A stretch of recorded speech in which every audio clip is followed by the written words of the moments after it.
الله على أعدائهم أجمعين أما بعد فقد قالت فاطمة سلام الله عليها حبب من دنياكم ثلاث تلاوة كتاب الله والنظر في وجه رسول الله والإنفاق في سبيل الله صلوات الله محمد على محمد سے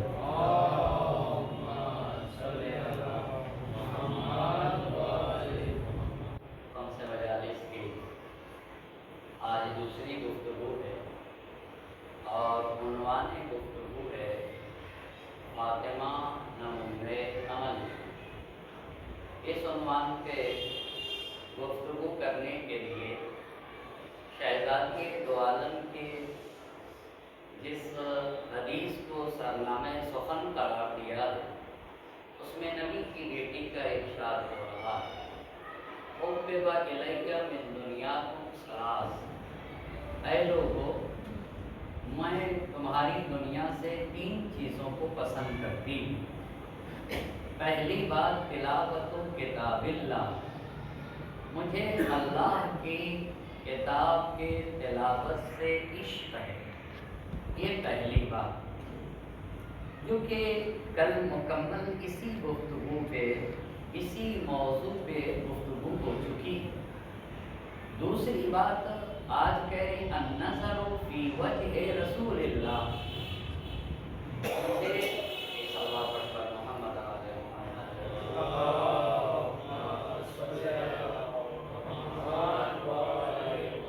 مجھے نبی کے چہرے کو دیکھنا یہ پسند ہے اور محبوب ہے میرے نزدیک چہرے رسالت کی زیارت کرنا۔ ایک بات جو بہت زیادہ توجہ کے قابل ہے وہ بات یہ ہے کہ دین کے جو رہنما ہیں ان سے محبت کی تاکید بہت زیادہ کی گئی ہے، اور اس حدیث میں بھی اسی پہلو کی طرف اشارہ کیا جا رہا ہے۔ قرآن سے محبت ہونا چاہیے اور پھر اللہ کے نبی حضرت محمد مصطفیٰ صلی اللہ علیہ وآلہ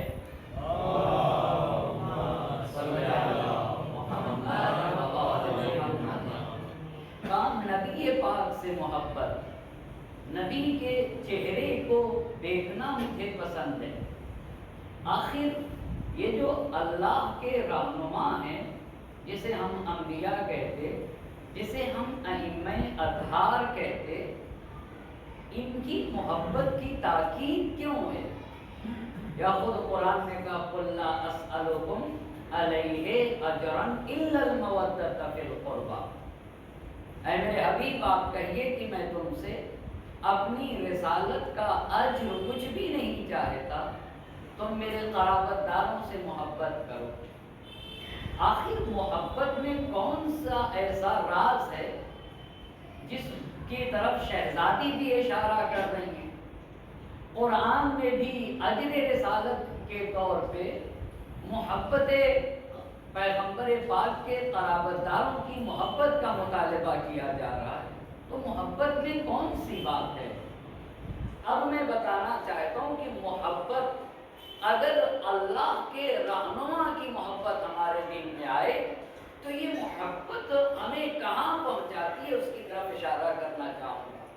میں ایک چھوٹی سی مثال دوں گا اور پھر اس مثال سے زندگی میں محبت کے اثرات بتانا چاہوں گا۔ جانوروں میں بھی اس کے اثرات دیکھنے کو ملتے ہیں اور انسانوں میں بھی دیکھنے کو ملتے ہیں۔ یہ جو ہمارے گھروں میں مرغیاں ہوتی ہیں، جب یہ انڈے دے کر انڈے پہ بیٹھتی ہیں، لیکن انڈے پر بیٹھنے سے پہلے میں بتانا چاہوں گا جن کے گھروں میں مرغی پلی ہوئی ہے، آپ ہلکا سا ہاتھ اٹھائیے تو ڈر کے دور بھاگ جاتی ہے، لیکن یہی مرغی جب انڈے پہ بیٹھتی ہے اور اس کے بچے نکل آتے اور اپنے بچوں کے ساتھ جب چلتی ہوتی ہے تو کیسے اپنے پروں کو پھیلائے ہوتی ہے۔ اب اگر اس کے سامنے سانپ آ جائے تو سانپ سے بھی لڑنے کے لیے تیار ہو جائے۔ بھئی جو مرغی میرے ہاتھ اٹھانے سے ڈر جائے، اب وہ سانپ جیسے موذی جانور سے، اذیت پہنچانے والے سانپ سے بھی لڑنے کے لیے تیار ہے، کس چیز نے اس کو اتنا شجاع بنا دیا؟ آپ بتائیے، اس کے یہاں شجاعت آئی کہاں سے؟ بچوں کی محبت نے اس مرغی کو اتنا شجاع بنا دیا۔ ایک صلوات پڑھتے بر محمد اور آل محمد۔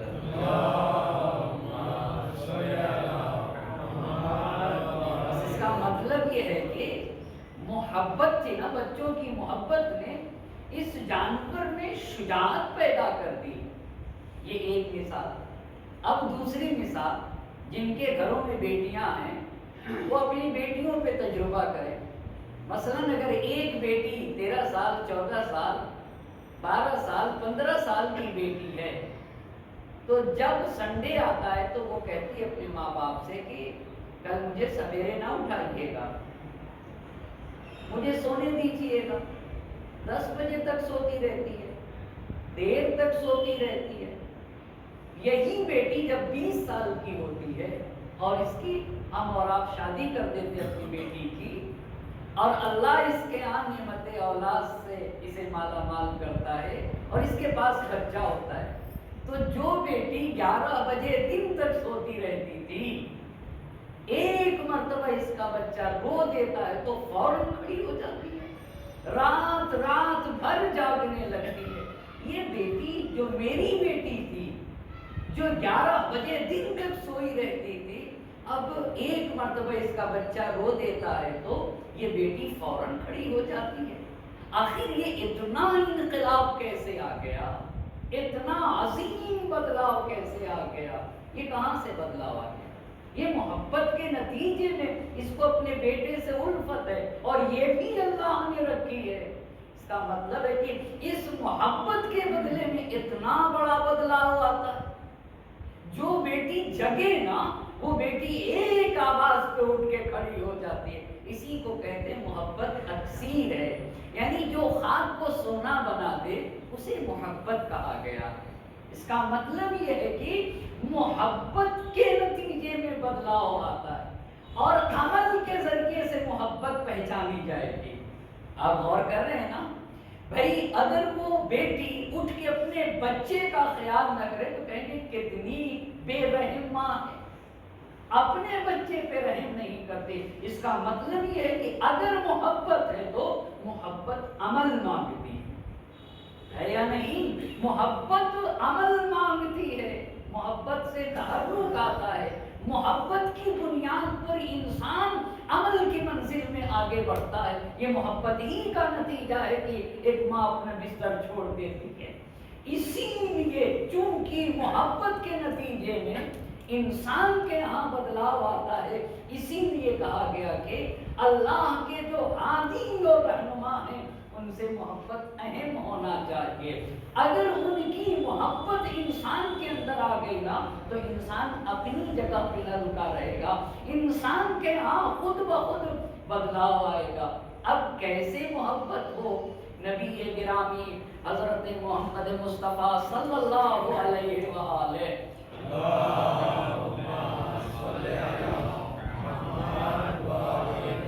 آپ کا ایک خادم، اس کا بھی نام تاریخ نے صوبان لکھا، اور ایک دن اتنا پیغمبر پاک سے محبت کہ ایک دن یہ شخص رو کے کہنے لگا نبی پاک سے کہ اللہ کے نبی، جب تک میں دنیا میں ہوں تو آپ کے ساتھ ہوں، آپ کے ہم نشین ہوں، جہاں آپ رہتے ہیں وہاں میں بھی رہتا ہوں، لیکن میں جب مر جاؤں گا اور آپ دنیا میں نہ رہیں گے تو بہشت میں جو اللہ آپ کو درجات دے گا وہ بہت بلند و بالا ہوں گے، وہاں میں آپ کے ساتھ نہیں رہ سکوں گا۔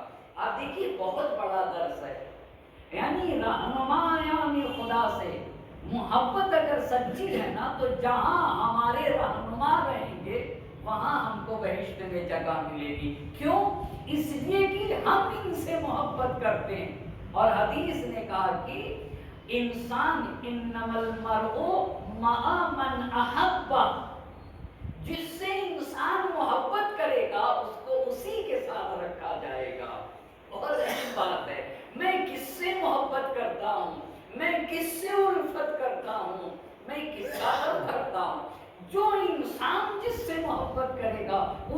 ساتھ اسے رکھا جائے گا۔ تو یہ صوبان رو کے کہنے لگا اللہ کے نبی میں تو وہاں کی فکر کر رہا ہوں، یہاں آپ کے ساتھ ساتھ رہتا ہوں، کل محشر میں اللہ آپ کو جب بہشت دے گا تو سب سے عظیم جگہ آپ کے لیے ہوگی، میں شاید آپ کے ساتھ نہ رہوں، ہمیں کسی جنت میں کسی نیچے کے ایریے میں کوئی معمولی ایریا دے دیا جائے گا۔ ایک غلام نبی سے یہ بات کہہ رہا تھا تو قرآن کی آیت من یطع اللہ والرسول فاولئک مع الذین انعم اللہ علیہم من النبیین والصدیقین والشہداء والصالحین وحسن اولئک رسولا حسن اولئک رفیقا۔ قرآن نے کہا جو اللہ کی اطاعت کرے گا اور اللہ کی اطاعت کے ساتھ ساتھ اس کے رسول کی فرما برداری کرے گا، جو بھی ایسا ہوگا ہم ان لوگوں کو انہی کے ساتھ رکھیں گے جن پر ہم نے نعمتیں نازل کی ہیں، جن پر نعمتیں نازل کی ہیں، یعنی انبیاء کے ساتھ رکھیں گے، صدیقین کے ساتھ رکھیں گے، شہداء کے ساتھ رکھیں گے، صالحین کے ساتھ رکھیں گے۔ یعنی اگر تم نے نبی سے الفت کر کے نبی کی پیروی کی ہے نا تو تمہیں گھبرانے کی ضرورت نہیں ہے۔ تم جس سے محبت کرتے تھے مرنے کے بعد جہاں تمہارا رہنما ہوگا، جہاں تمہارے انبیاء ہوں گے، جہاں صدیقین ہوں گے، جہاں شہداء ہوں گے، جہاں صالحین ہوں گے، ہم وہیں تمہیں رکھیں گے۔ اس لیے محبت کی اتنی تاکید ہے، اس لیے کہا گیا ہے کہ قرآن سے الفت ہو اور اللہ کے جو ہادی اور رہنما ہیں ان سے الفت ہونا چاہیے۔ اسی لیے جب ہمارے نبی لوگوں کے درمیان بیٹھتے تھے تو گول دائرہ بنا کے بیٹھتے تھے، تو جب لوگ گول دائرے میں بیٹھتے تھے تو نبی پاک بھی بیٹھتے تھے۔ لیکن جیسے جیسے مجمع بڑھتا جائے گا تو دائرہ بڑھتا جائے گا۔ ایک جوان ہمیشہ جب اپنے گھر سے نکلتا تھا تو پہلے آتا تھا نبی کو دیکھتا تھا، نبی کو دیکھنے کے بعد اپنے کام پہ جاتا تھا۔ اتنا نبی کو چاہتا تھا اللہ کے نبی کو کہ پہلے نبی کو دیکھے گا پھر اپنے کام پہ جاتا تھا۔ اور بعض لوگوں کے لیے لکھا ہے کہ کبھی کبھی جب نبی نہیں دکھتے تھے تو اپنے دو زانوں پہ ہو کے اپنا چہرہ اٹھا کے نبی کی زیارت کرتا تھا۔ ہمیشہ آئے پہلے نبی کو دیکھے۔ شہزادی نے کہا مجھے نبی کے چہرے کو دیکھنا پسند ہے۔ یہ وہی محبت کی بات ہے، اللہ کے جو رہنما ہوتے ہیں نا ان کی محبت ہمارے اور آپ کے دلوں میں ہونا چاہیے۔ یہی محبت کل نبی ہماری شفاعت فرمائیں گے۔ اچھا ہر دن آتا تھا، پہلے نبی پاک کو دیکھتا تھا پھر جاتا تھا۔ ایک دن آیا نبی پاک کی زیارت کی اور جانے لگا اپنے کام پہ۔ آدھا راستہ طے کرنے کے بعد پھر واپس آ گیا، اللہ کے نبی کو دوبارہ دیکھا۔ اب جب دوبارہ آ کے زیارت کرنے لگا تو نبی پاک نے اسے بلایا، کہا آج تم ہمیشہ ایک مرتبہ دیکھ کے چلے جاتے تھے، آج دوبارہ کیوں آئے ہو؟ کہا اللہ کے نبی ایک مرتبہ آپ کی زیارت کر کے گیا، اب جب میں گیا نا تو آپ کی محبت نے میرے پیر جکڑ دیے، اتنا زیادہ محبت کا میرے اندر جذبہ ہوا کہ میرے قدم آگے نہیں بڑھ رہے تھے، صرف اور صرف آپ کی محبت میں دوبارہ آیا ہوں۔ میں ایک بات رک کے یہاں کہنا چاہتا ہوں، یہ جو ہم کربلا جاتے ہیں، یہ جو ہم مدینہ جاتے ہیں، یہ جو ہم نجف ہو، سامرہ ہو، کوفہ جاتے ہیں اور اور مشہد جاتے ہیں، کس لیے جانا چاہیے؟ ہمارے ایک دوست نے ایک جوان سے پوچھا کربلائے معلیٰ میں کہ یہ بتاؤ تم امام حسین علیہ السلام کے روضے پر آئے تھے، کیا مانگا امام سے؟ بہت غور کرنے کی ضرورت ہے۔ کہا میں مانگنے کے لیے نہیں آیا تھا۔ کتنا عظیم جواب ہے، اس پہ ذرا غور کریے گا۔ پوچھنے والے نے پوچھا کہ تم روضے سید الشہداء پہ آئے تھے، کیا مانگا تم نے حسین سے؟ کہا میں مانگنے کے لیے نہیں آیا تھا، میں تو صرف اپنے آقا کو بتانے کے لیے آیا تھا کہ آقا دیکھیے میں آپ سے محبت کرتا ہوں، صرف سلام آپ کی خدمت میں عرض سلام عرض کر کے میں واپس جا رہا ہوں۔ کہا میں مانگنے نہیں آیا تھا، میں صرف یہ بتانے آیا تھا کہ میں حسین سے محبت کرتا ہوں اور بس۔ اس کا مطلب ہے کہ یہ بھی ایک زیارت اس طرح سے بھی ہونا چاہیے، اس لیے رہے ہیں بتانے کے لیے کہ آپ کو بتا دیں کہ آقا صرف محبت جو ہے نا میرے دل میں، اسی محبت کی بنیاد کے اوپر میں آیا ہوں، صرف آپ کے حرم میں اس لیے آیا تھا کہ عرض ادب کر سکوں، عرض سلام کر سکوں۔ تو نبی نے کہا کہ آج 2 مرتبہ کیوں آئے؟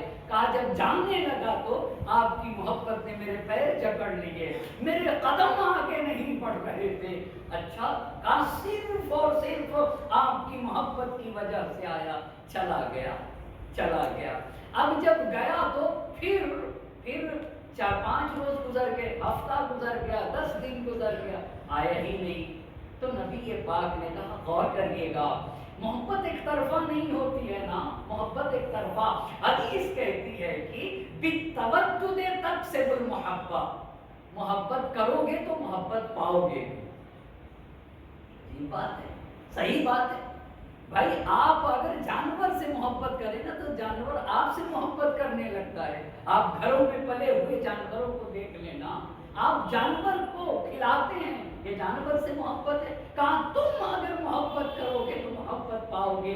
اچھا، ہفتہ بھر گزر گئے، آیا ہی نہیں۔ نبی پاک نے کہا کہ وہ جوان آتا تھا ہر دن جوان آتا تھا۔ وہ ہوا کیا، چلو چلتے ہیں، بازار میں اس کی ایک دکان تھی پر اللہ کے نبی سے محبت کرتا تھا۔ کہا چلو چلتے، جب وہاں گئے تو دکان بند۔ کبھی وہ جوان کہاں گیا؟ کہا اللہ کے نبی دنیا سے گزر گیا۔ تو پھر اللہ کے نبی نے اس کے لیے وہاں دعائے مغفرت کی۔ کہا اگر کمیاں بھی تھی نا اس کے یہاں تب بھی اللہ اسے معاف کرے گا۔ کیوں؟ اس لیے کہ مجھ نبی سے محبت کرتا، اس لیے کہ وہ مجھ نبی سے پیار کرتا تھا۔ بس آپ نے دیکھا شہزادی کیا کہنا چاہ رہی کہ اللہ کے جو رہنما ہے نا ان سے الفت ہونا چاہیے، ان سے محبت ہونا چاہیے، اس لیے کہ محبت عمل کی طرف لے کے جاتی۔ محبت، انسان جس سے محبت کرتا ہے نا اسی کی پیروی کرتا ہے، اسی کی بات کو مانتا ہے، اسی کی باتوں کو سنتا ہے۔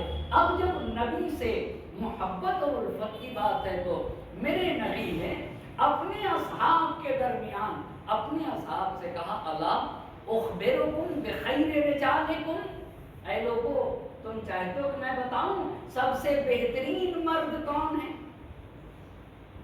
یہ ساری باتیں اللہ کے رہنما سے محبت کرنا، یعنی ان کے بتائے ہوئے راستے پر چلنے کی طرف محبت ہے تو راستے کے اوپر انسان چلے گا۔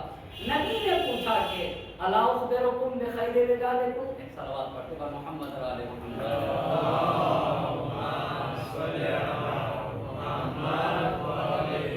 کیا میں بتاؤں سب سے بہترین مرد کون؟ سب سے بہترین مرد کون؟ اب توجہ کریے گا، یہ بتائیے سب سے بہترین کلام کون سا ہے؟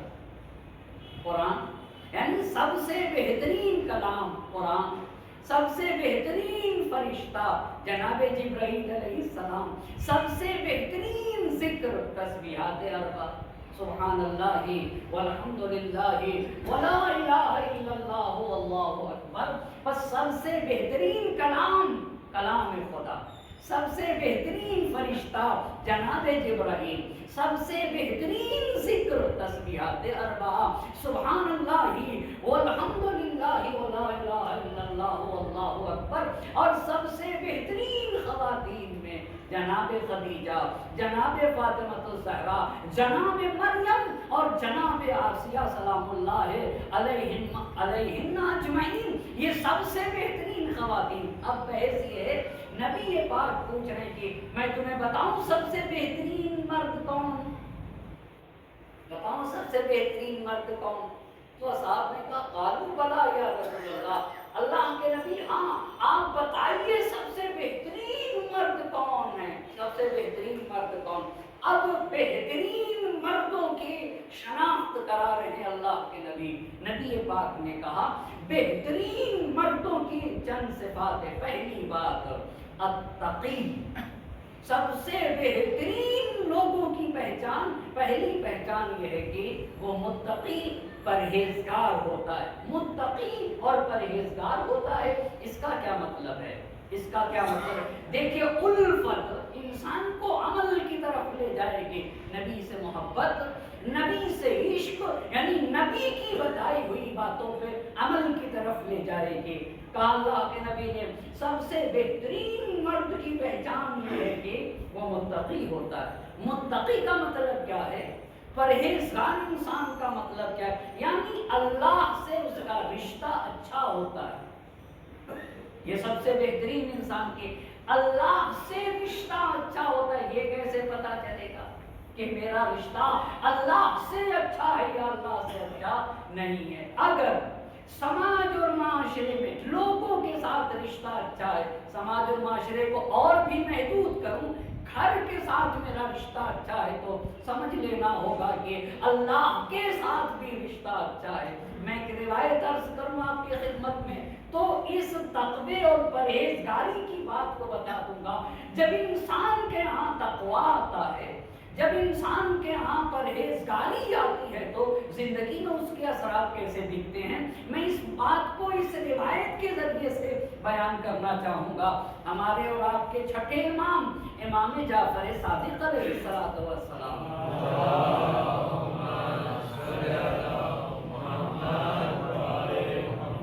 چھٹے امام ہیں، اور چھٹے امام کے ساتھ ایک دوست ہیں آپ کے، اس پہ بھی غور کریے گا، جو زیادہ تر میرے چھٹے امام کے ساتھ رہتے تھے۔ ایک دن چھٹے امام اور چھٹے امام کے دوست، اور یہ جو میرے چھٹے امام کے دوست تھے، ان کا ایک غلام تھا جو پیچھے پیچھے آ رہا تھا۔ بس چھٹے امام کے ساتھ آپ کا ایک دوست، اور چھٹے امام کے جو دوست تھے، تو امام کے دوست کا ایک غلام تھا جو پیچھے آ رہا تھا۔ تو چھٹے امام کے دوست نے پیچھے مڑ کے دیکھا تو ان کا غلام نہ دکھا، پھر دوبارہ دیکھا پھر نہ دکھا، تیسری مرتبہ دیکھا پھر غلام نہ دکھا۔ اب جب چوتھی مرتبہ دیکھا تو کہا پیچھے غلام ہے، 3 مرتبہ دیکھا نہ دکھا۔ جب چوتھی مرتبہ دیکھا، پیچھے دیکھا، سندھی غلام تھا، مسلمان نہیں تھا، پر مسلمان نہیں تھا، اس پہ بھی غور کریے گا، ایک سندھی غلام کافر غلام تھا۔ جب چوتھی مرتبہ نظر کی دیکھا تو امام کے جو دوست تھے انہوں نے اس سے کہا حرام زادے کہاں تھے؟ اتنا ہی جملہ کہا تھا، توجہ کرے گا، اگر ورع اور تقوی اور پرہیزگاری ہو تو انسان زندگی میں کتنا۔ امام کے دوست نے کہہ دیا کہ حرام زادے کہاں تھے؟ وہ فوراً امام نے کہا سبحان اللہ تقذف امہ، اچھا اس کی ماں کی طرف زنا کی نسبت دیتے ہو؟ سبحان اللہ تقذف امہ، اس کی ماں کی طرف زنا کی نسبت دیتے ہو؟ قد کنت ارى ان لك ورع، میں سمجھتا تھا کہ تمہارے ہاں پرہیزگاری نام کی چیز پائی جاتی ہے، تم متقی ہو، تمہارے ہاں تقویٰ پایا جاتا ہے۔ فَإِذًا لَيْسَ لَكَ وَرَعٌ، تمہارے ہاں تقویٰ پایا ہی نہیں جاتا، تمہارے یہاں پرہیزگاری پائی ہی نہیں جاتی۔ کہتا ہے امام سے آقا مسلمان نہیں ہے وہ۔ امام سے کچھ لوگ امام کو بھی مشورے دیتے ہیں، دیا ہی کربلا میں امام حسین علیہ السلام کو کتنے نے مشورہ دیا۔ یہاں پہ بھی آپ دیکھیں نا، امام معصوم سے کہہ رہا آقا یہ مسلمان نہیں۔ کہا کیا مطلب؟ ہر قوم کی اپنی شادی ہے، ہر قوم کا جو نکاح ہے، شادی کا جو طریقہ ہے، اس کے حساب سے اس کا بچہ حلال زادہ ہوتا ہے، ہر قوم کا اپنا نکاح ہوتا ہے۔ کیسے تم نے اس کو حرام زادہ کہہ دیا؟ میں تو تمہیں سمجھتا تھا کہ تمہارے پاس ورع نام کی چیز ہے، تمہارے پاس تو تقویٰ اور ورع نام کی چیز ہی نہیں۔ پھر امام نے اس کو کہا، اس کو خطاب اپنے دوست کو، اپنے ہمیشہ ساتھ رہنے والے کو، امام نے کہا تنحى عنی، اسی ایک بات کے اوپر امام نے اس سے کہہ دیا مجھ سے دور ہو جاؤ۔ روایت کے الفاظ ہیں کہ جب تک زندہ رہا امام ایک دن بھی نہ ملے، اسی ایک بنیاد پہ، یعنی تم اس لائق ہی نہیں ہو کہ میرے ساتھ تم رہ سکو، میرے ساتھ تم چل سکو۔ امام جب اس سے دور ہوئے مر گیا، پر ایک مرتبہ بھی ملاقات نہیں کی۔ کیوں کسی انسان کو تم تہمت لگاتے ہو؟ آپ دیکھ رہے ہیں نا، یہ بہترین لوگوں کی پہچان ہے۔ اس لیے کہا گیا ہمارے جو رہنما ہیں نا ان سے محبت کرو، اس لیے کہ اگر تم خواب ہو تو سونے میں بدل جاؤ گے، تمہیں کہاں پہنچائیں گے۔ یہ رہنما کی محبت اگر حقیقی ہے تو انسان میں اتنا بدلاؤ آتا ہے۔ یہ پہلی بات۔ بس بہترین انسان کی پہلی پہچان کیا ہوئی؟ پہلی پہچان متقی و پرہیزگار۔ آپ دیکھیں نا، اگر اللہ سے رشتہ اچھا ہے تو لوگوں کے درمیان بھی زبان اچھی ہو جائے گی، اس سے پہچاننا ہوگا۔ دوسری بات النقی۔ النقی، بہترین انسان کی دوسری صفت یہ ہے کہ وہ نقی ہوتے ہیں۔ نقی کا کیا مطلب ہوتا ہے؟ نقی کہتے ہیں پاک و پاکیزہ کو، یعنی ان کا دل بھی صاف ہوتا ہے، اور صرف دل ہی صاف نہیں ہوتا، ان کے لباس بھی صاف، وہ خود بھی صاف ستھرے ہوتے ہیں۔ آپ غور کریں، دین یہ کہتا ہے کہ دیکھو دل بھی صاف رکھو اور اپنا ظاہر بھی صاف رکھو۔ کچھ لوگ ایسے ہیں جو بڑے صاف صاف کپڑے پہنتے ہیں اور دل بہت گندا ہوتا ہے، دل بہت گندا ہوتا ہے۔ کچھ لوگ دل کے صاف ہوتے ہیں، لباس گندے پہنتے ہیں۔ یہ دونوں نہیں چلے گا دین میں۔ کہا دیکھو اندر بھی صاف اور ظاہر بھی تمہارا صاف ستھرا ہونا چاہیے۔ اب میں بس دل صاف ہو، دل پاک و پاکیزہ ہو تو دل میں کون سی گندگی رہتی ہے؟ حسد کی گندگی ہے، کینے کی گندگی ہے، غیبت کی گندگی ہے، تہمت و چغلخوری کی گندگی ہے۔ یہ تو ہوا کہ اپنے دلوں میں دوسروں کی نفرتیں نہ رکھا کرو۔ امام نے فرمایا ہے کہ لوگوں کی دشمنی اپنے دل میں نہ رکھا کرو ورنہ زندگی تلخ ہو جائے گی۔ یہ تو رہی بات دل کے صاف کرنے کی۔ پھر ساتویں امام نے گھر میں رہنے کے کچھ دستور بتائے اور کچھ اصول بتائے، وہ آپ کی خدمت میں عرض کرنا چاہوں گا۔ یہ بتائیے گھر کے اندر صاف ستھرے لباس پہننا چاہیے یا گندا پہن لینا چاہیے؟ جب انسان گھر میں رہ رہا ہو، اپنے گھر میں رہ رہا ہو، عام طور سے جب باہر نکلنا ہوتا ہے تب انسان صاف ستھرے سینٹ اور عطر اور نہ جانے کیا کیا لگاتا ہے، پر میرے ساتویں امام نے کہا جب گھر میں رہا کرو۔ یہ شادی شدہ لوگوں کے لیے اور زیادہ اہم دستور میرے امام نے بتایا۔ کہا جب گھر میں رہا کرو تو اغسلوا ثیابکم، ایسے کپڑے نہ پہننا جس سے بدبو آئے۔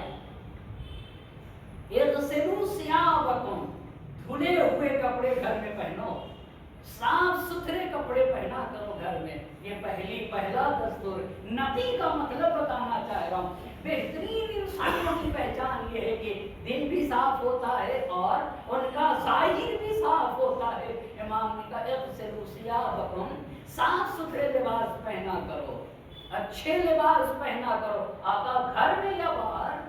گھر کی بات کہہ رہے ہیں۔ جب گھر میں صاف ستھرے پہننے کی تاکید ہے تو باہر تو بدرجہ اعلیٰ اہمیت رکھتا ہے کہ باہر بھی جاؤ تو صاف ستھرے ہونا چاہیے۔ کہا اغسلوا ثیابکم، یہ بات پہلی بات۔ دوسری بات امام نے کہی خذوا من شعورکم، ایسا نہ ہو کہ گھر میں جب رہو تو تمہارے بالوں میں کنگھی نہ رہے، تمہارے بالوں میں کنگھی نہ رہے۔ خذوا من شعورکم، اپنے بالوں میں کنگھی کیے رہا کرو گھر میں۔ اچھا اور کیا کریں امام؟ وَاسْتَاقُوا، ایسا نہ ہو کہ تمہاری بیوی تمہارے سامنے ہو اور گفتگو کرو تو منہ سے بو آئے۔ وَاسْتَاقُوا، مسواک کیا کرو، مسواک منجن کیا کرو تاکہ منہ سے بدبو نہ آئے۔ یہ نقی ہونے کی پہچان۔ گھر کے اندر اچھے لباس پہنو۔ آج پتہ ہے سماج اور معاشرہ کہاں پہنچ گیا ہے؟ شادی شدہ عورتیں دوسرے نامحرم مردوں کی طرف مائل ہو رہی۔ کیوں بھائی؟ کیوں؟ بیچ میں اس روایت کو روک کے ساتویں امام نے ایک دن خضاب کیا، خضاب رنگ کیا اور بہترین لباس پہنے. تو امام کے اصحاب آئے اور امام سے کہنے لگے آقا آج تو آپ مینٹین دکھ رہے ہیں, کافی مینٹین ہے, اچھا سا لباس پہنے ہوئے اور رنگ بھی کیے ہوئے, خطاب بھی کیے ہوئے ہیں. تو امام نے کہا کہ کیا تم نہیں چاہتے ہو کہ تمہاری بیوی تمہارے لیے مینٹین رہے؟ تمہارے دل میں یہ بات نہیں ہوتی؟ تو جس طریقے سے تم چاہتے ہو کہ تمہاری شریک حیات تمہارے لیے مینٹین رہے, ویسے ہی عورت کے دلوں میں بھی یہ تمنا ہوتی ہے کہ میرا شوہر میرے لیے مینٹین رہے. بس پہلی بات کیا ہوئی, لباس صاف ستھرے ہو. دوسری بات کیا ہوئی آپ بتائیے گا؟ ہاں بالوں میں کنگھی ہو, ہے نا. تیسری بات کیا بتائی؟ وسطاقو, منجن کرنا ہوگا تاکہ منہ سے کبھی کبھی تو انسان کو چیک کرنا چاہیے, بات کرتا ہے تو دور تک بو جاتی ہے, دور تک باہر بھی باتیں کرتا ہے تب بھی منہ سے بدبو ہوتی ہے. کاوستاکو, تمہیں منجن کرنا ہوگا, تمہیں پیسٹ کرنا ہوگا, مسواک وتزینو. آقا کہتے تھے صاف کپڑے پہنو, صرف صافی کی بات نہیں کہا, تنظفو, صاف ستھرے لباس پہنا کرو.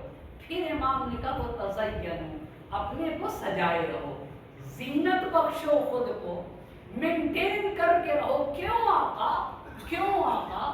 اس کا میری زندگی میں آپ دیکھ رہے نا صفائی, چاہے وہ قلب کی ہو یا ظاہری پاکیزگی ہو. اللہ اللہ. امام نے کہا ان التحیۃ مما یزید فی عفت النساء, کہ تم صاف ستھرے رہو گے تو تمہاری خاتون کا, تمہاری شریک حیات کا دامن گندا نہیں ہوگا.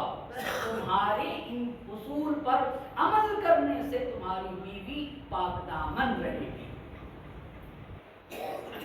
ان التحیۃ مما یزید فی عفت النساء. یہ جب سے یہ مصیبت, یہ موبائل کی مصیبت ہے, شادی شدہ لوگوں میں کتنا زیادہ انحراف ہے. کہا تم ان اصول پہ عمل کیا کرو.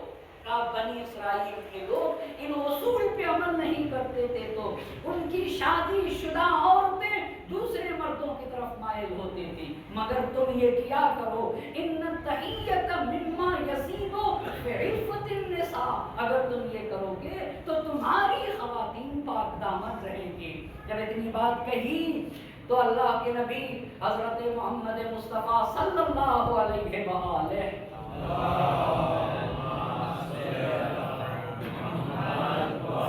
آپ کا فرمان ہے لکل شیء زکات, ہر چیز کی ایک زکات ہے. لکل شیء زکات. اب آپ بتائیے خوبصورتی کی زکات کیا؟ اگر اللہ نے ایک انسان کو یا ایک خاتون کو خوبصورت بنایا ہے تو اس خوبصورتی کی زکات کیا؟ اچھا اس سے پہلے اور بتانا چاہوں گا عقل کی زکات کیا ہے؟ عقل کی بتائیے. زبان کی زکات کیا ہے؟ ہر چیز کی زکات ہے, ہر چیز کی زکات ہے. زبان کی زکات ہے, عقل کی زکات ہے, مال کی زکات ہے, خوبصورتی کی بھی زکات ہے. زبان کی زکات کیا ہے؟ زبان کی زکات یہ ہے کہ لڑے ہوئے لوگوں کو ملا دیا ہے. یعنی زبان کی زکات یہ ہے کہ ہمارا کام ہی یہ ہونا چاہیے کہ سماج سے, معاشرے سے, سوسائٹی سے, گھروں میں اگر اختلاف ہے تو میرا کام یہ ہونا چاہیے کہ اختلاف کو ختم کیا جائے. یہ زبان کی زکات ہے. اچھا پھر عقل کی زکات کیا ہے؟ عقل کی زکات کیا ہے؟ سماج اور معاشرے میں کچھ لوگ بے ادب ہوتے ہیں, اگر آپ ان سے بولیے گا, ان کی بدتمیزی کا جواب دیجیے گا تو وہ کس حد تک گریں گے پتہ نہیں ہے. آپ اس حد تک نہیں گر سکتے. اگر آپ کو اللہ نے عقل دی ہے نا تو حدیث کہتی ہے کہ وزکات العقل احتمال الجہال. عقل کی زکات یہ ہے کہ بے ادب لوگوں کو برداشت کر لو. اچھا یعنی یہ عقل مند ہونے کا ثبوت ہے. جو تم سے بدتمیزی کرے گا تم اسے نیگلیکٹ کرو. جاہل اور بے ادب کو برداشت کر لینا گویا تم نے اپنی عقل کی زکات دی ہے. اور اگر زکات دو گے نا تو وہ چیز باقی رہتی ہے. بس زبان کی زکات, ہاں محبت پھیلانا, یہ زبان کی زکات, اختلاف کو ختم کرنا. عقل کی زکات یہ ہے کہ جاہلوں کو برداشت کر لیا جائے. خوبصورتی کی زکات کیا ہے؟ لِكُلِّ شَيْءٍ زَكَاةٌ وَزَكَاةُ الْجَمَالِ الْعِفَافِ. خوبصورتی کی زکات یہ ہے کہ انسان اپنے دامن کو آلودہ نہ ہونے دے، انسان اپنے کو پاک دامن بچا لے جائے، انسان اپنا دامن گندا نہ ہونے دے. یہ خوبصورتی کی زکات ہے. بس دیکھا بہترین انسان کی پہلی پہچان متقی ہوتا ہے، دوسری پہچان صاف دل بھی صاف ہوتا ہے اس کا، اور ظاہر بھی صاف ہوتا ہے اس کا باطن میں. اسی لیے اللہ کے نبی ہر نماز سے پہلے یہ دعا کرتے تھے، اللہ پاک پروردگاران اللہم انی اسألک الصحۃ والعافیۃ وحسن الخلق. اللہ مجھے صحت و سلامتی دے. صحت و سلامتی یہ صرف جسم کی نہیں، جسمانی بھی صحت دے اور فکری صحت بھی دے. انسان کی سوچ بھی صحیح ہونا چاہیے. یہ اللہ مجھے عافیت عطا فرما. اور ہمیشہ نماز سے پہلے کہتے تھے مجھے اچھا اخلاق دے. اور جب شیشہ دیکھتے تھے نبی پاک تو کہتے تھے اللہم کما حسنت خلقی فحسن خلقی. اے اللہ جیسے میرے ظاہر کو خوبصورت بنایا ہے ویسے ہی میرے باطن کو پاک و پاکیزہ بنا دے، ویسے ہی میرے قلب کو طاہر بنا دے. بس پہلی بات تقی، دوسری بات نقی. نقی یعنی ظاہر بھی صاف ستھرا ہو اور باطن بھی صاف ستھرا ہو. تیسری بات کیا بتائی؟ دو باتیں بتائیں. تیسری بات السمع الکفین. انسان کو کنجوس نہیں ہونا چاہیے. اچھا جو لوگ کچھ لوگ ایسے ہیں سماج و معاشرے میں اپنے بیوی بچوں پہ نہیں خرچتے، اپنی بیوی بچوں پہ نہیں. اور کچھ لوگ اور گئے گزرے ہیں بیوی بچوں تو چھوڑ دیجئے اپنے ہی پہ نہیں خرچتے، اپنے ہی پہ نہیں خرچتے. السمع الکفین. بہترین انسان کی پہچان یہ ہے کہ قرآن کی آیت ہے جو لوگ کنجوس ہیں نا مرنے کے بعد اسی کو طوق بنا کے اللہ قیامت میں لٹکا دے گا اس کی گردن میں. اسی سے الفت تھی لو ہم اسی کو لٹکائے دیتے. یہ قرآن کی آیت ہے. جو لوگ بخل کرتے ہیں نا، جو لوگ کنجوس ہوتے ہیں، کنجوس بہت سخت کام ہے. سخاوت سخی ہونا کوئی آسان کام نہیں ہے. ہاں اپنی جیب سے محنت کا پیسہ کسی کے لیے خرچ کر دینا ہنر چاہیے، یہ سلیقہ چاہیے. بہت توجہ کریے گا. مگر بڑا مرتبہ ہے دین میں اس انسان کا جو انسان اپنے ساتھ ساتھ دوسرے کا خیال کرتا ہے. بس بہترین انسان کی پہچان ہے. آپ کو پتا ہے مستحب ہے زیادہ کمانا. کیوں؟ بینک بیلنس کرنے کے لیے یا کس لیے؟ فقہ سے اگر پوچھئے گا کیسے کمانا کیسا ہے تو دین میں ہے کہ پیسے زیادہ کمانا چاہیے اور مستحب ہے. یعنی زیادہ کماؤ گے تو ثواب ملے گا. پر نیت کیا ہو؟ نیت کیا ہونا چاہیے؟ کیوں زیادہ کمائیں؟ تاکہ لوگ کہیں. توجہ کریے گا. ایک روایت یہاں عرض کروں تو پیسہ کمانے کا بھی مسئلہ حل ہو جائے گا. میں آپ سے پوچھنا چاہتا ہوں پیسہ کیوں کمایا جاتا ہے؟ کیوں؟ ایک صلوات پڑھیں گے محمد آل محمد.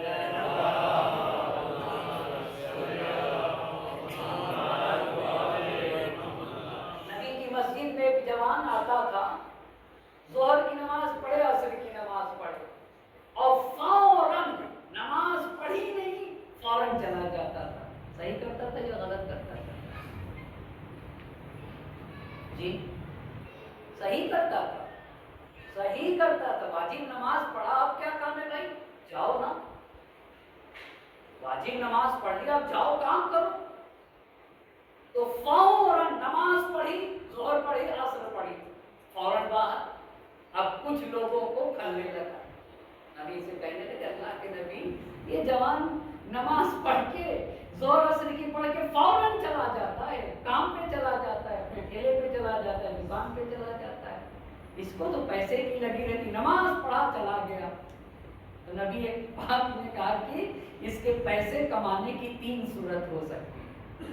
کتنی صورت ہو سکتی ہے؟ 3 سورت سخی پہ عرض کر رہا ہوں، پیسے اس لیے کما رہا ہے تاکہ، بہت غور کریے گا، تاکہ اپنی عزت کو بچا لے، فَهُوَ فِي سَبِيلِ اللَّهِ، فَهُوَ فِي سَبِيلِ اللَّهِ۔ تو جیسے یہ عبادت ہے ویسے وہ عبادت، دیکھا، یعنی پیسے اس لیے کمایا جائے تاکہ کسی کے سامنے ہاتھ نہ پھیلانا پڑے، بے آبرو نہ ہونا پڑے۔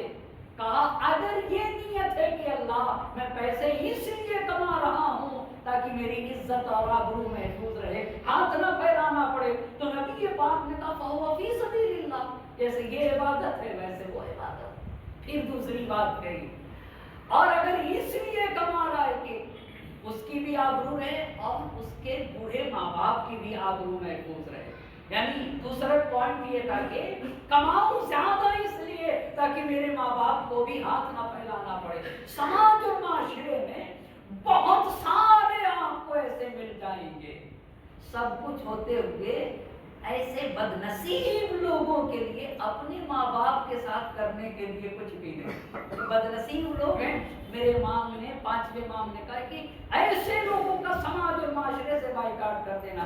3 جگہ قرآن نے ایسے لوگوں پہ لعنت کی ہے جو اپنے ماں باپ کا خیال نہیں، یہ اپنے ماں باپ کا خیال نہیں کرتے، کس کو نہیں؟ یہ وہی بخل ہے، کنجوسی ہے جو انسان کو ہمارے رہتے ہوئے ماں باپ کا خیال نہیں کرتا ہے، ماں باپ کے ساتھ نہ ماں باپ کے اخراجات کو دیتا ہے، نہیں پیار و محبت سے بولتا ہے۔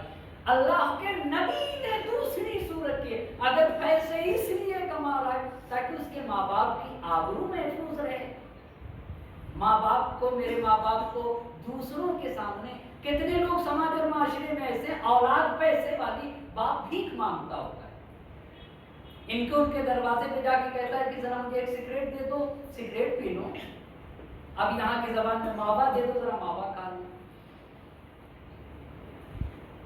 بد نصیب لوگ، امام نے کہا سماج اور معاشرے سے ایسے لوگوں کا کبھی ان سے وفا کی امید نہ رکھنا جو اپنے ماں باپ کے نہیں ہوتے، ان کو قریب، ان کے قریب نہ جانا اور نہ ایسے لوگوں کو اپنے سے قریب آنے دینا، ورنہ دھوکہ کھا کے رہو گے، جو اپنے خون کا نہ ہو وہ تمہارا کبھی بھی نہیں ہو سکتا۔ بس پہلی صورت کیا کہی؟ پیسہ اس لیے کماتا ہے تاکہ اپنی آبرو کو بچا لے، فَهُوَ فِي سَبِيلِ اللَّهِ۔ دوسری صورت، اگر پیسہ اس لیے کما رہا ہے تاکہ اپنے ماں باپ کی آبرو کو بچا لے، فَهُوَ فِي سَبِيلِ اللَّهِ، تب بھی عبادت ہے، تب بھی عبادت ہے۔ تیسری صورت بڑی خطرناک ہے، کا پیسہ اس لیے کما رہا ہے تفاخراً وتکاثراً، تاکہ لوگ کہیں کہ یہ ماں کتنا مالدار ہے۔ یہی سب سے بڑا مشکل مرحلہ ہے جس سے بچنا مشکل کام ہے، کا فخر کرنے کے لیے، اپنے کو بڑا بتانے کے لیے اور مال جمع کرنے کے لیے، مال جمع ہو رہا ہے، لوگ کہیں کہ بڑا پیسے والا ہے، بڑا پیسے والا ہے، بڑا پیسے والا ہے، کہا فَهُوَ فِي سَبِيلِ الشَّيْطَانِ، ابھی تک فی سبیل اللہ تھا، فَهُوَ فِي سَبِيلِ الشَّيْطَانِ، یہ سبیل الشیطان۔ بس ایک مسئلہ تو ہوا نا، پیسہ اس لیے کمانا چاہیے تاکہ میری آبرو محفوظ رہے، میرے ماں باپ کی آبرو محفوظ رہ جائے، میرے گھر والوں کی آبرو محفوظ رہ جائے، اور اگر اور بڑھ جائے نا تو کسی بھی فرد مومن کو ضرورت ہو تو میں اس فرد مومن کی آبرو کو بچا لے جاؤں گا۔ اگر میں نے اس نیت سے پیسہ کمایا تو جیسے نماز پڑھتا ہوں ویسے ہی پیسہ کمانا ہو جائے، یہ دین ہے ہمارا۔ تو اللہ کے نبی نے کہا اگر اس لیے کرتا ہے تو تمہیں گھبرانے کی ضرورت نہیں ہے۔ ایک جوان کو واجب نمازیں پڑھنے کے بعد اسے کام پہ جانا چاہیے، یا کام کر رہا ہو تو کام پہ، اور اگر پڑھ رہا ہو تو اسے اسکول اور کالج جانا چاہیے، اسے لائبریریوں میں جانا چاہیے۔ تو اب بتائیے دین کہتا ہے، کہاں پہ تھی بات، کہاں پہ تھی؟ پہلی صورت تقی، دوسری صورت نقی ہے نا، یعنی متقی ہو، دوسری صورت صاف ہو، دل بھی صاف ہو، ظاہر بھی صاف ہو، تیسری صورت کیا تھی؟ سخی ہو، ہاتھ کھلے ہوئے ہو، بدے ہوئے نہ ہو۔ ہمارے استاد کہتے ہیں عجیب بات ہے، ہاتھ بند ہوتا ہے تو اپنی طرف، آپ دیکھ رہے نا، ایسے اگر بند کریں تو اپنی طرف، اور اگر ایسے بند کریے گا تب بھی یعنی آپ کو نہیں دینا ہے، مجھے کو آنا ہے، آپ کی طرف سے بند ہے، اور ایسے بند کریں گے تو اپنی طرف بند ہوتا ہے نا. کہ یہ دین میں یہ ہاتھ پسند نہیں ہے، مگر کھلتا ہے تو دوسری کی طرف کھلتا ہے. ہاتھ کھلا ہونا، السمع کفین، ہاتھ کھلا ہوا ہونا چاہیے. دین میں کمانا مستحب ہے، زیادہ کمانا. کیوں بھائی صاحب، کیوں زیادہ کمانا؟ تاکہ بیوی بچے سکون سے رہ سکیں. بیوی بچے کیا رہ سکیں؟ سکون سے بیوی بچے رہ سکیں. دین کہتا ہے اگر اس نیت سے کماتے ہو تو مستحب. اب سلمان فارسی ہیں اور اللہ کے نبی حضرت محمد مصطفیٰ صلی اللہ علیہ وآلہ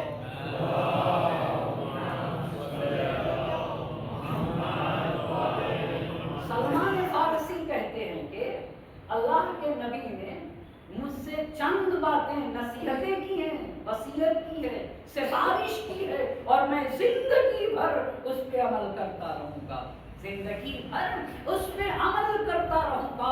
جو اللہ کے نبی نے دستور مجھے بتائے ہیں، جو زندگی کے اصول بتائے ہیں. شہزادی کی بات عرض کر رہا تھا، نبی سے محبت کرنا مجھے پسند ہے. اگر نبی سے الفت ہے تو نبی کے بتائے ہوئے باتوں پہ انسان چلے گا. تو سلمان فارسی نے کہا کہ اللہ کے نبی نے مجھے چند باتیں بتائی ہیں. پہلی بات بڑی عظیم باتیں ہیں. کہتے ہیں کہ نبی نے بتایا کہ جب سماج اور معاشرے میں رہا کرو نا تو جس کے پاس سب سے کم پیسے ہیں اسے دیکھا کرو ہمیشہ. اچھا، سب سے کم پیسے والے کو دیکھا کرو. اس سے کیا ملے گا؟ اس سے کیا ملے گا؟ کہا اگر تم اپنے سے نیچے والے کو دیکھو گے تو جو کچھ تمہارے پاس ہے اس پہ راضی رہو گے، اللہ سے بھی راضی رہو گے اور خدا کا شکریہ بھی ادا کرو گے. بھائی اگر میرے پاس ایک گھر ہے، گھر، اور دوسرے کو اس کو دیکھو جس کے پاس جھوپڑی بھی نہیں ہے. میرے پاس سائیکل ہے تو اسے دیکھو جس کے پاس سائیکل نہیں. میرے پاس 4 پہیا ہے تو اسے دیکھو جس کے پاس بائک بھی نہیں ہے. 4 پہیا تو چھوڑ دیجیے. تو آپ انصاف سے بتائیے سکون ملے گا کہ بھائی میرے پاس تو 4 پہیا، اس کے پاس تو بائک بھی نہیں، میرے پاس بائک ہے اس کے پاس تو سائیکل بھی نہیں، میرے پاس ایک ہی روم صحیح اس کے پاس تو رہنے کا ٹھکانہ بھی نہیں. تو جو کچھ انسان کے پاس ہے اس پہ راضی رہے گا، خالق سے بھی راضی رہے گا اور اللہ کا شکریہ، اللہ تیرا شکریہ کم سے کم مجھے تو دیا ہے. اور کہا اپنے سے اوپر والے کو کبھی نہ دیکھنا. کیوں؟ اس لیے کہ اگر اپنے سے اوپر والے کو دیکھا، تم نے اپنے سے زیادہ مالدار والے کو دیکھا نا تو تم کبھی بھی خوش نہیں رہ سکتے. کبھی بھی خوش، زندگی میں خوشحالی نہیں آئے گی، ناراضگی آئے گی، حسد آئے گا اور خدا سے بھی راضی نہیں رہو گے. خدا سے بھی راضی نہیں رہو گے. یہ نبی پاک نے اصول بتائے ہیں. آپ دیکھیں نا، ہمیں تو ہم کبھی کبھی کہتے ہیں کہ جب اسٹیشنوں پہ، ریلوے اسٹیشن سے گزر ہوتا ہے یا راستے سے گزر ہوتا ہے، فٹ پاتھ پہ لوگ سکون کی نیندیں سوتے ہیں. وہ ٹھنڈک، شدید ٹھنڈک میں کوئی تو بغیر چادر کے سڑک پہ سوئے ہوتے. آپ اسٹیشنوں پہ دیکھیے کیسے سوئے رہتے ہیں، کیسے سوئے رہتے ہیں. تو ہمیں تو اپنے ہندوستان میں جگہ جگہ خدا دکھتا ہے. عجیب ہے خدا. جن کے پاس محل ہے سونے کے لیے، ایک صاحب مجھے ایک جگہ کہہ رہے تھے کہ ہمارے گھر میں 3 ٹیبلٹ کھائی جاتی ہے تو نیند آتی ہے. 3 ٹیبلٹ کھا کے تو نیند آتی ہے، اور وہ فٹ پاتھ پہ نہ اس کے پاس رہنے کے لیے گھر، نہ پہننے کے لیے لباس اور نہ ہی اوڑھنے کے لیے لحاف، مگر سکون سے سو لیتا ہے. کیا نظام ہے خدا کا؟ جگہ جگہ خدا، جگہ جگہ خدا. بس پہلی بات ان کو اگر دیکھیں تو ہمیں اپنی زندگیوں میں سکون نظر نہیں آئے گا. جو فٹ پاتھ پہ سوتے ہیں اور کتنی گہری نیند سوتے ہیں، کتنے تو رکشے ہی پہ سو جاتے. جو ہمیں مخمل کے گدوں پہ نیند نہ آئے، انہیں ایسے ہی رکشوں پہ نیند آ جاتی ہے. بہت بڑی نعمت ہے اللہ کی، کوئی سکون سے سو لے. بس پہلی بات زندگی میں نیچے والوں، یہ سب سوچ کا فرق ہے بھائی صاحب، سب سوچ کا فرق ہے. نیچے والوں کو دیکھو زندگی میں، یہ پہلی بات. اچھا، دوسری بات نبی پاک نے کہی، دیکھو غریبوں کے ساتھ اٹھا بیٹھا کرو.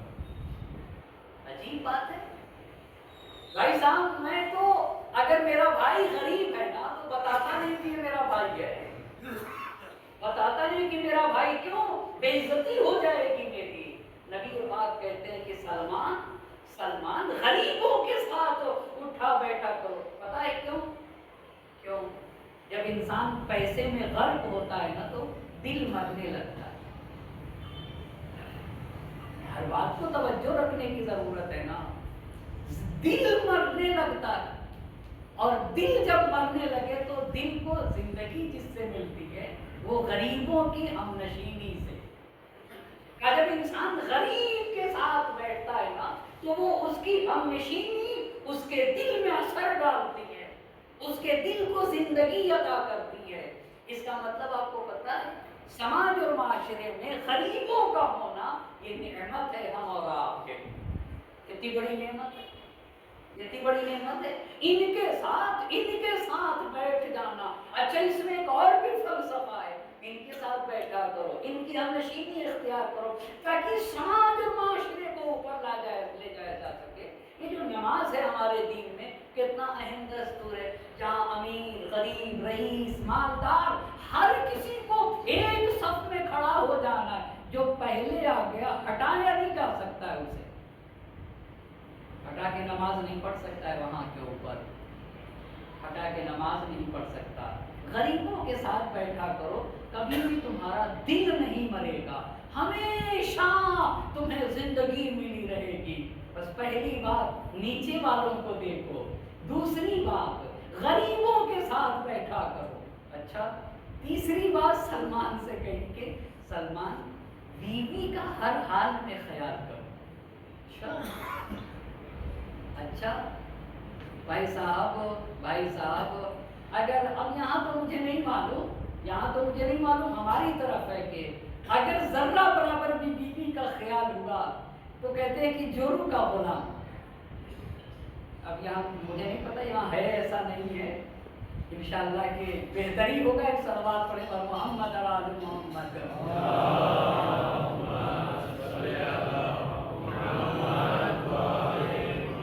نبی نے کہا آپ دیکھیں نا یہ گھروں کو نہ ٹوٹنے دیں. اور ایک بات اور کہنا چاہوں گا، کتنے بھائی ہیں جو اپنی بہنوں کے رشتے پہ توڑ دیتے ہیں. کتنے بھائی ہیں، کتنے ماں باپ جذبات میں آ کے اپنی اولاد کے رشتے خراب کر دیتے ہیں. بھائی صاحب رشتہ کیا ہے تو آپ ذرا سا صبر سے کام ہے. بھائی کہتا ہے کہ نہیں میں اپنی بہن کو لے جاؤں گا، کیسے انہوں نے ایسا کہہ دیا؟ کتنے دن رکھ لے گا بھائی رکھ بھی دے گا تو بیوی اگر رہنے دیتا تو کتنے دن رکھ لیں گے؟ ماں باپ کتنے دن رہ لیں گے؟ لہٰذا اس پہ غور. پیغمبر پاک نے کہا کہ اگر بیوی لڑے بھی تب بھی خیال کرو. کب تک لڑے گی بھائی صاحب ایک بیوی؟ کب تک لڑے گی؟ جب بیوی بولے تو مرد خاموش ہو جائے، اور جب مرد بولے تو بیوی خاموش ہو جائے. اگر یہ سلیقہ ہے تو زندگی خوشگوار بن جائے گی. کتنی باتیں کہیں آپ سے؟ 4 باتیں کہیں یا 3 باتیں کہیں؟ ایک صلوات پڑھیے پر محمد اور آل محمد.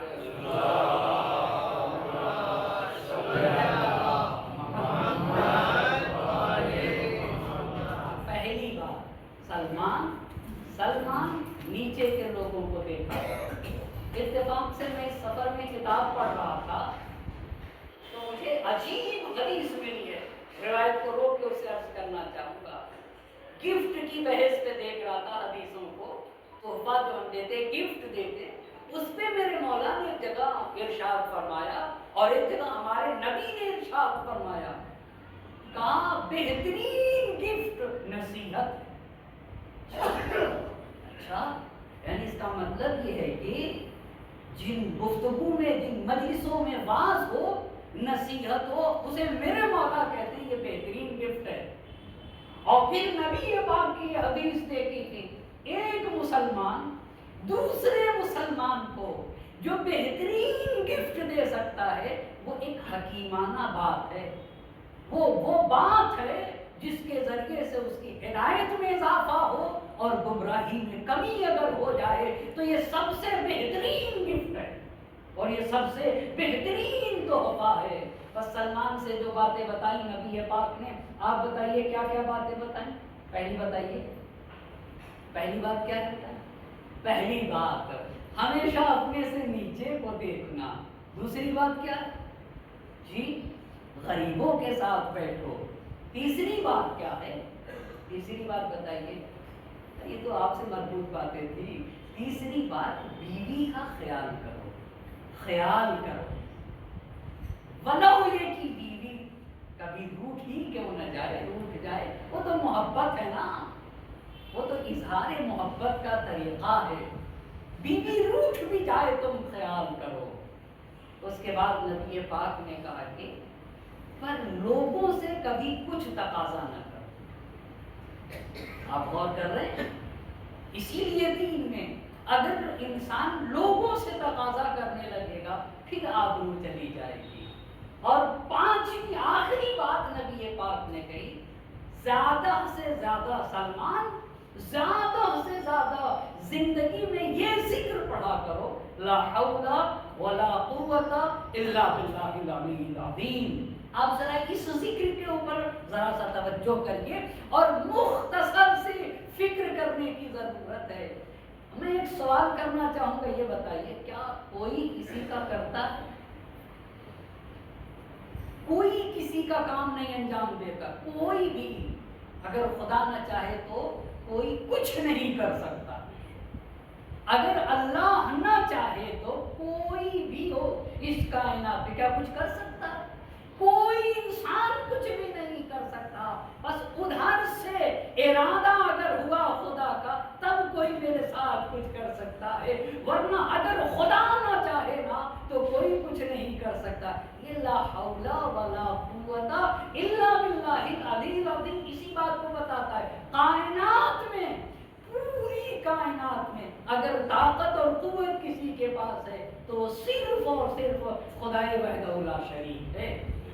لا حول یعنی کسی کو بڑا نہ سمجھے انسان، کوئی بڑا ہے ہی نہیں، بڑا تو صرف اور صرف خدائے وحدہ لا شریک ہے۔ کسی کے پاس طاقت نہیں ہے، طاقت تو صرف اور صرف خدائے وحدہ لا شریک کے پاس ہے۔ آپ دیکھیں نا یہ ذکر انسان کو کتنا اطمینان عطا کرتا ہے۔ اگر خدا چاہے گا تو ہوگا اور اگر خدا نہ چاہے تو نہیں ہوگا۔ ایک صلوات پڑھتے بر محمد اور آل محمد۔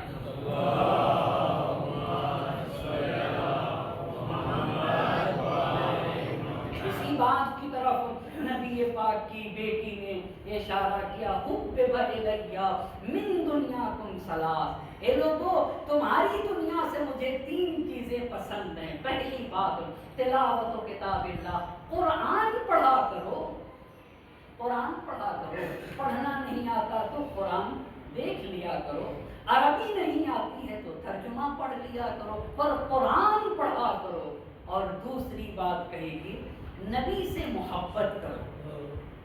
دوسری بات اللہ کے نبی سے محبت ہونا چاہیے، مجھ میں نبی سے محبت ہے۔ اب محبت کیوں کہا، کیوں محبت کی؟ اس لیے کہ ان المحب لمن یحب مطیع، محبت کرنے والا جس سے محبت کرتا ہے اس کی اطاعت کرتا ہے، اس کی فرما برداری کرتا ہے، اس کے پیچھے پیچھے چلتا ہے۔ انشاءاللہ کل کی گفتگو تیسری بات شہزادی نے کی، الانفاق فی سبیل اللہ۔ اگر تمہیں قرآن سے محبت ہے اور رسول سے محبت ہے تو تمہارے دل میں بشریت کا بھی درد ہونا چاہیے، تمہارے یہاں انسانیت کا بھی درد ہونا چاہیے، لوگوں کی بھی محبت تمہارے دلوں میں ہونا چاہیے۔ بس عزیزان محترم، رحمت کو تمام کر رہا ہوں۔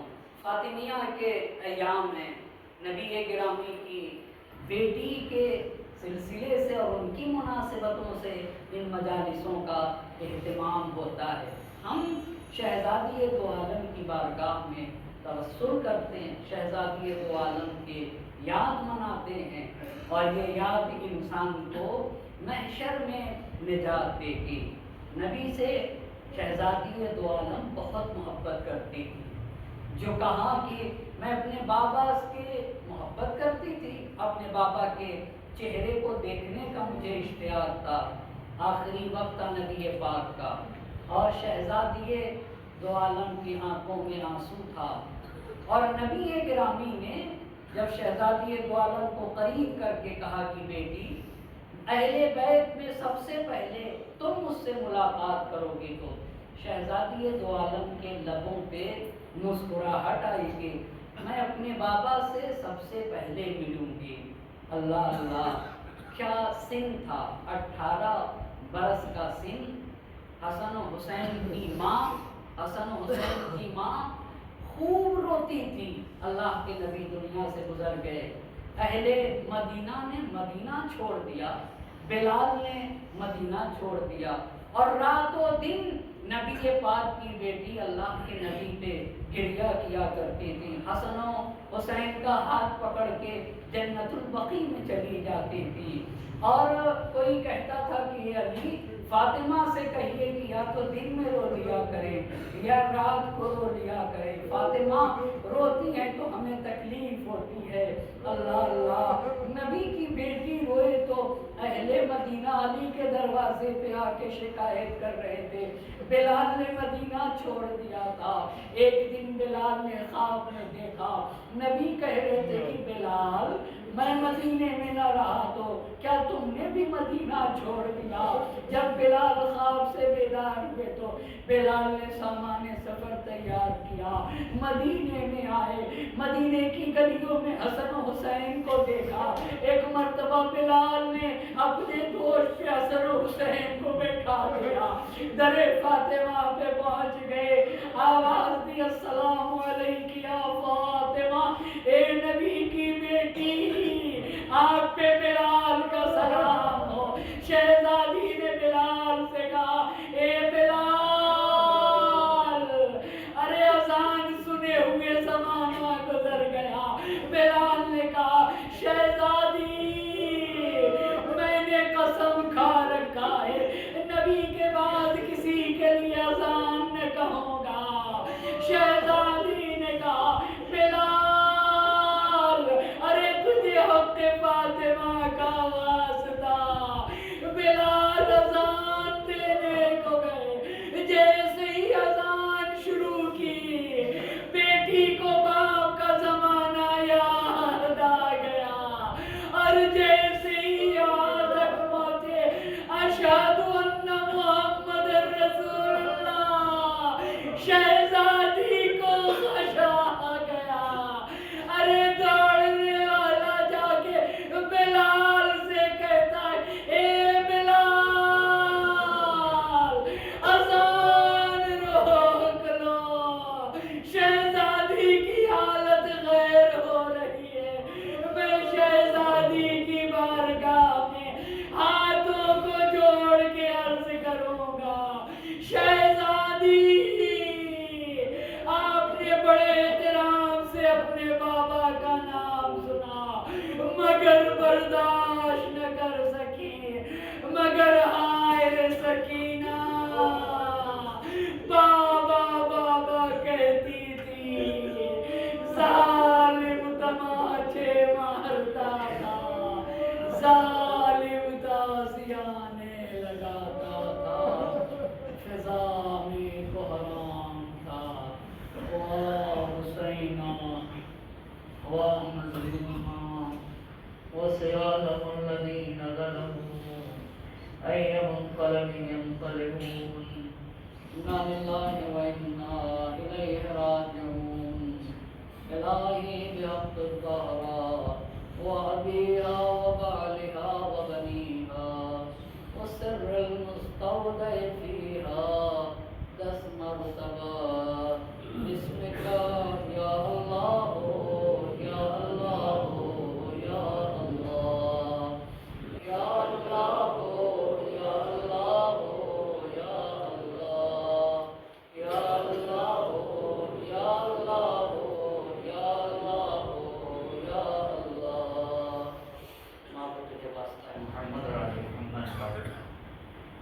مختصر سی عبادت کو اپنی بارگاہ میں قبول فرما، ہماری ناسوں کو رمال زہرا میں جگہ عنایت فرما، معبود حاضرین مجلس کے تمام حاجات شرعیہ کو پورا فرما دے، ہمیں جو بھی جن مشکلات میں گرفتار ہیں ان کی مشکلات کو برطرف فرما، مانیان مجلس کی توفیقات خیر میں اضافہ فرما، ہمیں سے جن کے والدین کا سایہ ہمارے سروں سے اٹھ چکا ہے ان کے چھوٹے بڑے گناہوں کی مغفرت فرما، اور ہم میں سے جن کے والدین کا سایہ ہمارے سروں پہ باقی ہے صحت و سلامتی کے ساتھ تو یقین مرحمت فرما، وقت کے مام کو ہم سے راضی و خوشنود فرما، ان کے ظہور میں تعجیل فرما، اور ہمیں ان کے آباد و انصار میں شمار فرما، ربنا تقبل منا انك انت السميع